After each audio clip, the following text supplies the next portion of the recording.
तो इसीलिए मुझे लगता है कि यूपी सरकार ने इस घटना को डाइल्यूट करने के लिए, ताकि उनके जो ठाकुर लोगों की प्रोटेक्शन, उनका सिक्योरिटी से उनको ज़्यादा वाकिफ़ है। इनफैक्ट इसका जो न्याय चाहिए, जो इस बच्ची के रेप है, उसका परिवार का न्याय नहीं देख, उल्टा उस परिवार को क्रिमिनल्स की तरह वो लोग ट्रीट कर रहे हैं। ऑफ कोर्स गैंग रेप हुआ है, मतलब और क्या चाहिए आपको? जो पीड़िता ने क्लियरली उन्होंने साफ साफ बताया है, उसका वीडियो स्टेटमेंट है, उससे क्या ज़्यादा? कोई लड़की ऐसे ही बोलेंगे जिसका हड्डी टूटा है, जिसका जीभ काटा है, ऐसे ही वो बोलेंगे कि उसका रेप हो गया। डॉक्टर जो अलीगढ़ का जो पहले इस हादसा के बाद उसको अलीगढ़ हॉस्पिटल में ही लेकर गए थे, उन्होंने भी कहा है कि ये रेप है।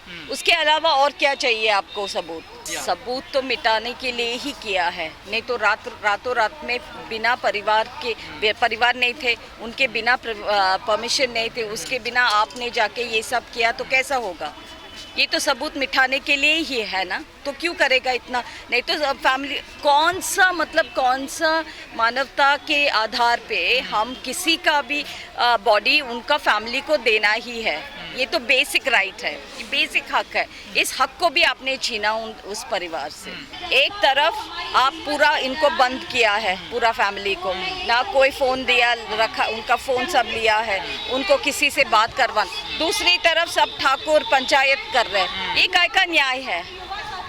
अगर आपको डरने के लिए कुछ नहीं है तो इनको भी दे दो ना वो हक, इनको भी मिलने दो किससे। लेकिन आप इनको दोषी की तरह आप इनको ट्रीट कर रहे हैं, और जो ठाकुर लोग उनको पंचायत कर रहे हैं, उनके लिए पूरा पुलिस सुरक्षा भी दे रहा है। ये काय का न्याय है?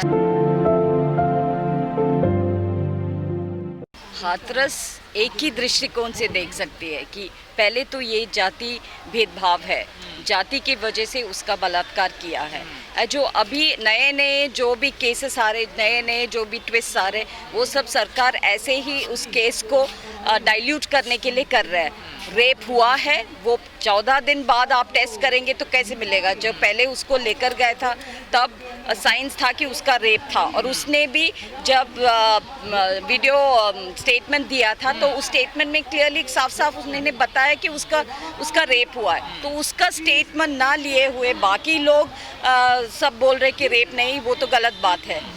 दूसरी बात ये है कि जो भी अभी बोल रहे कि उसका कोई रिश्ता था उनके साथ, ये सब ऐसे ही कहानी फैला रहे, क्योंकि ये पहले किसी ने बताया नहीं। अगर ऐसा कोई रिलेशनशिप था तो वो ही बताता कि उसका बॉयफ्रेंड था क्या, उसने साफ किया बोला है कि क्या कैसा घटना हुआ है, किस आधार पे जो FSL रिपोर्ट आया है। FSL रिपोर्ट 20 या 14 दिन 15 दिन बाद किया है, तब जो भी एविडेंस था वो है नहीं, तब जो उनके रिपोर्ट के मुताबिक बोल रहे कि ये रिपोर्ट में नहीं है। लेकिन जब 14 दिन बाद आप ये ऐसा टेस्ट करेंगे तो ऑब्वियसली कितने दिन के बाद, तो ये रिपोर्ट तो पहले तो मुझे लगता है कि ये रिपोर्ट गलत है, क्योंकि अगर स्टेटमेंट है तो उस स्टेटमेंट के हिसाब डॉक्टर भी बोला है अलीगढ़ में, इस हिसाब से हम क्लियर है कि इसका रेप हुआ है। उसके जो मदर भी उन्होंने भी कहा कि जब इनको पहले हादसा के बाद जब मिला तो उनका ब्लीडिंग हो रहा था, वो केस क्लियरली साफ उन्होंने भी कहा है कि इसका रेप हुआ है।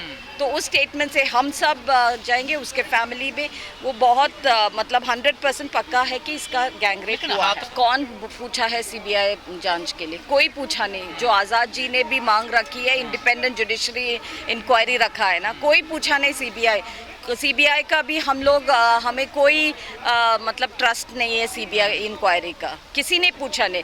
हमारा मांग था पहले दिन से, सारे दलित कम्युनिटी के चंद्रशेखर आज़ाद ने भी कहा है कि मांग क्या था कि इंडिपेंडेंट जुडिशियल इंक्वायरी चाहिए। आपने वो परिवार को देखा है, उनका घर देखा है, कहाँ से विदेशी फंडिंग आएगा तो वो क्यों रहेगा ऐसे घर में? आपने देखा है उनका स्थिति, कौन सा संगठन? चंद्रशेखर जी ने ऐसे ही इधर उधर से कुछ भी आप लिंक करेंगे तो कैसा होगा? आपको इस केस और ठाकुर जो परपेट्रेटर्स है, जो इस केस के मेन कल्प्रिट्स है उनको प्रोटेक्ट करना है, और उनको प्रोटेक्शन देने के लिए, उनको सुरक्षा देने के लिए कुछ भी करेगा ये सरकार। हमारा मांग है कि योगी सरकार को उनका इस्तीफा देना ही है, क्योंकि ऐसे इतने मतलब ऐसे तरीके में ये इस केस को लेकर जा रहे हैं जैसे मतलब कोई जो भी सबूत है उसको सब मिटा रहे हैं। देखो सरकार कुछ भी बोलेंगे इसका मतलब नहीं कि वो जो बोल रहे वो सही है। हमारा डिमांड है कि प्रिवेंशन ऑफ अट्रॉसिटीज़ जो कानून है उसको इम्प्लीमेंट कीजिए 100%। जो फोर्थ आर्टिकल है उसमें जो सेक्शन 4 है, जो पुलिस ऑफिसर्स जिन्होंने FIR नहीं करवाया, जिन्होंने इस कार्रवाई को आगे नहीं लेकर जाओ, उन पे कार्रवाई करे।